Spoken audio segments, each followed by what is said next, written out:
ശിവരാമ, മത്തായിച്ചേട്ടാ ഒന്ന് എണീറ്റേ. ശിവരാമൻ എവിടെ? ശിവരാമൻ ആളില്ലാതെ ബാംഗ്ലൂർക്ക് ബസ്സിലോടി പുലർച്ചയ്ക്ക് ഒന്ന് കിടന്നിട്ടുള്ളൂ. നമ്മുടെ ശിവരാമന് ലോട്ടറി അടിച്ചു. 10 ലക്ഷം രൂപ മാരുതി കാറും ബമ്പർ അടിച്ചു. ശിവരാമ കോളടിച്ചു. എന്താ കാര്യം? നീ അന്ന് എന്നോട് വാങ്ങിച്ച ടിക്കറ്റില്ലേ, അതിന് ഫസ്റ്റ് പ്രൈസ് അടിച്ചു. 10 ലക്ഷം രൂപ ഒരു മാരുതി കാറും. കൊച്ചു കണ്ടക്ടറെ, നീ വെറും മുതലാളിയല്ല, കണ്ടക്ടർ മുതലാളി. എനിക്കിപ്പോ പണത്തിനാണ് ആവശ്യം. നീ ഇതെടുത്തിട്ട് 5 രൂപ ഇങ്ങിതാ. ആ ടിക്കറ്റ് ഞാൻ മന്ദം പ്രകാശിന് വിറ്റു. ദ്രോഹി. അയ്യോ ശിവരാമ, ശങ്കര, എന്താ എന്താ? ശിവരാമന് ലോട്ടറി അടിച്ചു.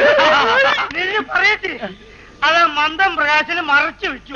ആർക്ക് മറിച്ചു വെച്ചാൽ ധാരല്ല, എന്റെ കമ്മീഷൻ കിട്ടും. പ്രകാശിന്റെ വീടവിടാ. ശിവരാമ, ഇത്രയൊക്കെ ആയിട്ടും പോത്തുപോലെ ഉറങ്ങുന്നുണ്ടല്ലേ? പോത്തുപോലെ കിടന്ന് ഉറങ്ങിയല്ല, ബോധം കെട്ട് കിടക്ക. പോയി വെള്ളെടുത്തു. ശിവരാമ, ശിവരാമ, ശിവരാമ, ശിവരാമ.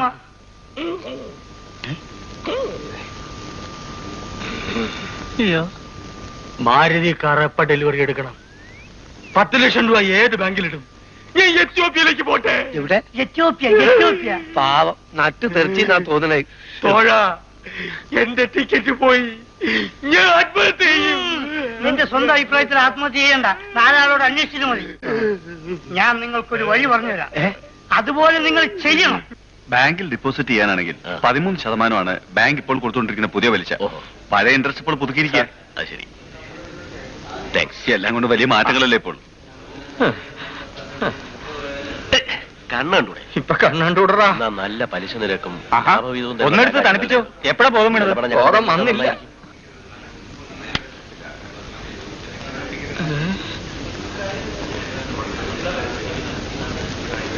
പ്രകാശ, ഞങ്ങളുടെ ബാങ്കിന് വേണ്ടി ക്യാൻവാസ് ചെയ്തിരിക്കുകയാണ്. ഇത് ബാങ്കിന്റെ കാര്യമൊന്നും അല്ല മാഷേ. ഒന്ന് വന്നേ, ഒന്ന് ഇങ്ങോട്ട്.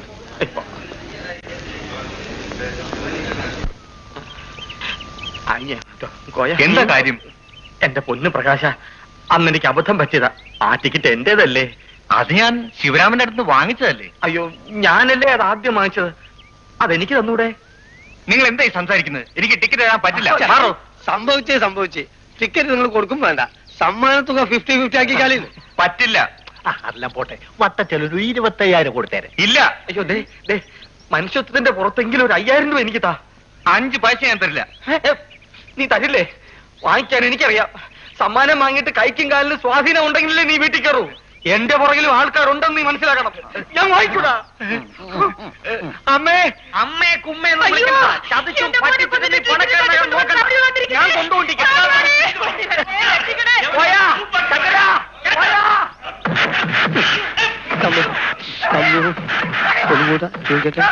എന്താന്ന് വെച്ചാൽ കേട്ടില്ല. എന്നാലേ ഇതിന്റെ ഷെയർ നമുക്കും കിട്ടും, ഉറപ്പാ.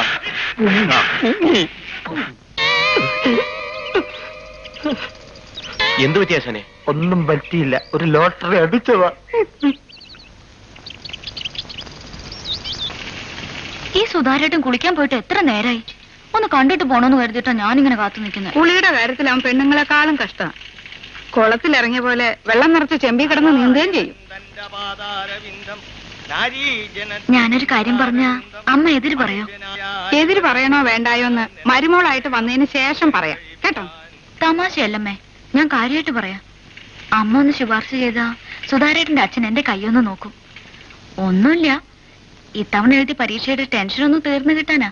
ഇതാണോ ഇത്ര വലിയ ആന കാര്യം? പരീക്ഷയുടെ കാര്യം മാത്രമല്ല മോളെ, നിന്റെ അച്ഛന്റെ പ്രൊമോഷന്റെ കാര്യം വരെ അങ്ങേര് പറയും. 18ാമത്തെ വയസ്സിൽ മഹാരാജാവിന്റെ വീരശ്രങ്ങളെ വാങ്ങിച്ച ആളാ സുധാകരന്റെ അച്ഛൻ. സംഗതി ഞാൻ ഏറ്റു.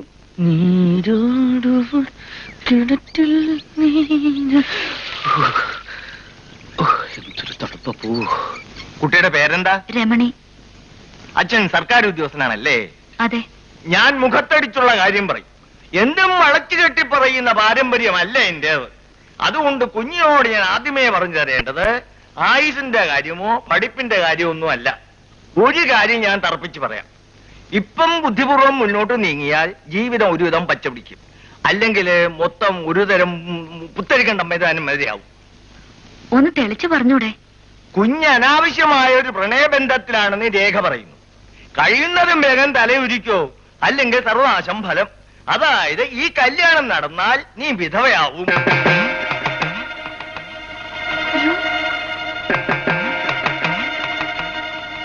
അവളൊരു സ്നേഹബന്ധത്തിലാണെങ്കിൽ അത് നമ്മുടെ മോ സുധാകരനുമായിട്ടാ. നീ വിറച്ചോണ്ട് വന്നത് കണ്ടപ്പോഴേ എനിക്കത് മനസ്സിലായി. ആരുമായുള്ള ബന്ധമായാലും വേണ്ടില്ല, രണ്ടാനും ഒരുക്കമാണെങ്കിൽ എവിടെ രേഖ മുറുക്കി പിടിച്ചോട്ടെ. കുഞ്ഞേ, എന്റെ മുമ്പിൽ ഇപ്പോൾ ഈ കൈപ്പത്തി മാത്രമേ ഉള്ളൂ. ഗുരുക്കന്മാരെ സാക്ഷി നിർത്തി ഞാൻ കുഞ്ഞിനോട് പറയാം, ഈ അനാവശ്യ പ്രണയബന്ധം കുഞ്ഞിന്റെ ജീവിതം കലക്കും. എനിക്കിനി ഒന്നും കേൾക്കണ്ട. നിങ്ങളിത് എന്ത് ദ്രോഹം ചെയ്തേ? രമണി, എന്തു പറ്റി? എന്താ ഉണ്ടേ?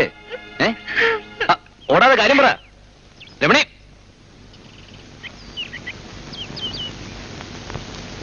എന്താ ഉണ്ടായത്? ഇവിടെ എന്താ ഉണ്ടായെന്ന്? കലക്കിടാ മോനെ, നിന്റെ സ്നേഹബന്ധം നിന്റെ അച്ഛൻ തന്നെ കലക്കി. എന്തോ ഒരു സമയദോഷത്തിന് ആ കുഞ്ഞിന്റെ കൈ ഇങ്ങേരുടെ മുമ്പിൽ കൊണ്ട് നീട്ടാൻ എനിക്ക് തോന്നിയത്. ഇവൻ പൊന്നുപോലെ കൊണ്ടുനടക്കുന്ന ഒരു ബന്ധം അത്. അതല്ലേ ഒറ്റ വാക്കിന് നിങ്ങൾ മുറിച്ചു കളഞ്ഞത്? ഇവൻ പൊന്നുപോലെ കൊണ്ട് നടന്നാലും അവളതിൽ ക്ലാവ് പിടിപ്പിക്കില്ല എന്ന് പറയാൻ നിനക്ക് പറ്റുമോ? അവളുടെ കയ്യില് എന്റെ മരുമകളാകാൻ വേണ്ട രേഖയുടെ ഒരു പൊടി പോലും ദൈവം ഇതുവരെ വരച്ചിട്ടില്ല. ഇനി വരയ്ക്കുമെന്ന് പറയാനും പറ്റൂല. അവള് വാങ്ങിക്കുന്നതിലും ഭേദം ഇവൻ ആത്മഹത്യ ചെയ്യുന്ന. കണ്ണും പൂട്ടി വല്ലതും പറഞ്ഞ് മറ്റുള്ളവരെ ജീവൻ തുലയ്ക്കരുത്. പറയുന്നത് കേട്ടതൊന്നും എന്റെ കയ്യിൽ ആത്മഹത്യ രേഖയുണ്ടെന്ന്. ആദ്യം അച്ഛാന്ന് വിളിച്ചുപോയി, അല്ലെങ്കിൽ കാണായിരുന്നു. എന്ത് കാണാമായിരുന്നു? നീ തലകുത്തി മറിഞ്ഞാലും എന്നെ ഒരു ചുക്കും ചെയ്യാൻ കഴിയില്ല സുധാകര. നിനക്ക് മാത്രമല്ല ഇവൾക്കും. കാരണം എന്താണെന്ന് അറിയാമോ? സ്വന്തം മകന്റെയോ ഭാര്യയുടെയോ തല്ലുകൊള്ളാൻ യോഗമുള്ള ഒരു രേഖയും എന്റെ കയ്യിലില്ലടാ. അത് തന്നെ. ഇങ്ങനെ പോയാൽ അത് താനെ ഉണ്ടായിക്കോളും. എന്നെ കൊണ്ട് കൂടുതലൊന്നും പറയരുത്. നീയും ചോദിച്ചില്ലേ നിന്റെ കയ്യിൽ ആത്മഹത്യ രേഖയുണ്ടോ എന്നോ? ഉണ്ടടാ. നീ അവളെ കെട്ടേണ്ട താമസം അത് വളർന്നോളും. എന്തിനാടാ പുല്ലേ ജീവിതം കൊണ്ടുപോയി ഒരു കഷ്ണം കയറി തൂക്കുന്നത്? ആസ്വദിച്ച് ജീവിക്കാൻ നോക്കടാ. നീ ഇടിയൊട്ടിയ പോലെ നിൽക്കണ്ട. നാളെ ഞാൻ മധുരയ്ക്ക് ക്യാമ്പിന് പോവുകയാ. സാക്ഷാൽ മധുര മീനാക്ഷി ആണ്ടി ആ പെണ്ണിനെ ഇപ്പോഴെങ്കിലും എന്റെ മുന്നിൽ കൊണ്ട് നിർത്തിയത്. ആ വന്ന മീനാക്ഷിക്ക് നിന്റെ മുഖമാണെന്ന് മാത്രം. അച്ഛൻ ഇങ്ങനെ പലതും പലരോടും പറയാറുണ്ട്. അവരൊക്കെ അതും വിശ്വസിച്ച് ജീവിക്കുന്ന നിന്റെ വിചാരം? ഇതൊക്കെ ഒരു തമാശയായിട്ട് കരുതാനല്ലേ ഉള്ളൂ. ഇത് തമാശയല്ല, ജോത്സ്യത്തിൽ എനിക്ക് വിശ്വാസാ. ഇനി അച്ഛൻ നമ്മുടെ ബന്ധം അറിഞ്ഞുകൊണ്ട് തന്നെ പറഞ്ഞതാണെങ്കിൽ ശരി, അല്ലെങ്കിൽ ശരി, എന്റെ ജീവിതം പുത്തരിക്കണ്ട മൈതാനം പോലെ ആക്കാൻ ഞാനില്ല. നിനക്കെന്താ രമണി, ഭ്രാന്താണോ? നിനക്ക് എങ്ങനെ ഇത്ര പെട്ടെന്ന്? നമ്മൾ ഒന്നിച്ചുള്ള ഒരു ജീവിതം ഞാൻ ആഗ്രഹിച്ചിട്ടുണ്ട്, അത് നേരാ. എന്ന് വെച്ച് എല്ലാം സഹിച്ച് നേടിയെടുക്കാൻ മാത്രം അതത്ര പ്രഷ്യസ് ആണെന്നൊന്നും എനിക്ക് തോന്നിയിട്ടില്ല. ഇനി നമ്മൾ എങ്ങനെ സ്നേഹിച്ചാലും ശരി, ഉള്ളിന്റെ ഉള്ളിൽ എനിക്ക് എന്തോ ഒരു പേടി വന്നുപോയി. ഇനി എന്നെ കാണാൻ വരരുത്. രമണി, ഞാൻ കണ്ടാൽ തന്നെ സംസാരിക്കണ്ട.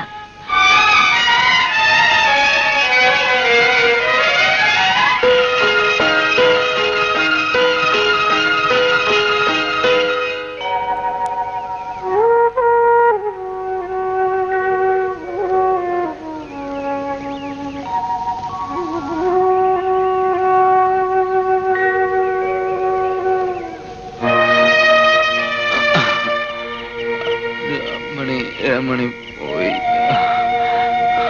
എന്നെ വിട്ടു പോയി. അവള് പോയി. എന്നെവിടെ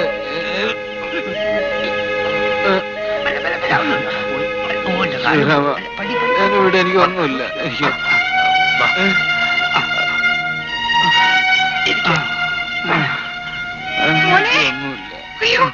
എന്താ ഇത്? എന്റെ മോനെ എന്ത് പറ്റി? ഓഫീസിൽ എത്തിയിട്ടില്ലായിരുന്നു. തെരഞ്ഞെറിഞ്ഞ് ഒടുവിൽ കടപ്പുറത്തിട്ട് പിടിച്ചു. ഈ കടപ്പുറത്ത് കാറ്റുകൊണ്ട് ആരായാലും ഉറങ്ങിപ്പോകും അല്ലേ? അല്ലാതെ വേറെ ഒന്നല്ല. ടീച്ചർ വിഷമിക്കണ്ട. എന്താവശ്യം ഉണ്ടെങ്കിലും സുധാകരന്റെ നന്മയ്ക്ക് ഞങ്ങളൊക്കെ ഉണ്ട്. ഞങ്ങൾ വരട്ടെ വരട്ടെ. മോനെ, എന്റെ മോനെ.